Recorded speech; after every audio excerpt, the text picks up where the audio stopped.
Gorakhpur ward number 38 Kanha उपवन नगर महवा नई colony में महेश्वर नाथ शिव मंदिर का प्राण प्रतिष्ठा व उद्घाटन किया गया। इस कार्यक्रम में अयोध्या से पधारे वेदांती जी महाराज व छोटे गुरु जी द्वारा 5 दिन का शिव पुराण का कार्यक्रम सायंकाल 6 बजे से 10 बजे तक हो रहा है। कान्हा उपवन नगर की समस्त जनता आकर शिव पुराण का आनंद ले रही है। नॉन वेज खाना, हाँ, जीव हत्या करने वाला व्यक्ति वैसे तो खाना ही नहीं चाहिए भाई। क्यों खाएं? ठाकुर जी ने इतने सारे साधन संसार में दिए गए, अगर इससे बचा जा सकता है तो बड़ी अच्छी बात है।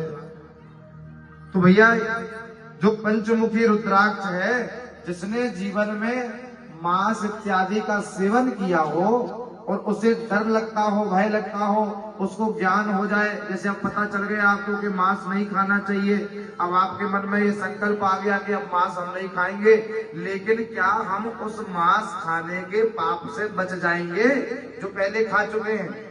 व्यक्ति सोचता है अब तो पाप हो ही गया है, एक काम करो तो किए रहो, प्रेम से कहो घर घर, अब तो हो गई, अब हो गई वो एक चक्कर जो मिलना है फल वो तो मिलेगा ही मिलेगा, तो अब करने में क्या हर्ज है? किए जाओ। नहीं भैया, गलत फहमी में हो आप। गीताचार्य भगवान गीता में उपदेश करते हैं, अर्जुन ना भुक्तं क्षीयते कर्म जन्म कोटि सतैरपि अवश्यम एव भोक्तव्यम कृतं कर्म शुभाशुभम।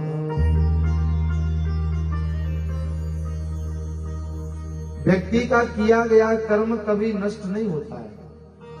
अवश्यम एव भोक्तव्यम। आपने अगर कर्म किया है, अब अच्छा किया है चाहे बुरा किया है, अगर आपके द्वारा कर्म हुआ है तो उस कर्म का फल आपको मिलेगा ही मिलेगा। समय चाहे जो लग जाए, 1 साल में मिल जाए, चाहे 1 जन्म में मिल जाए, चाहे 50 जन्म के बाद मिले और चाहे 1 लाख जन्म के बाद में मिले, लेकिन अगर कर्म किया गया है तो उसका फल अवश्यम एव भोक्तव्यम कृतं कर्म शुभाशुभम। अगर कर्म किया गया है तो भोग उसका भोगना पड़ेगा।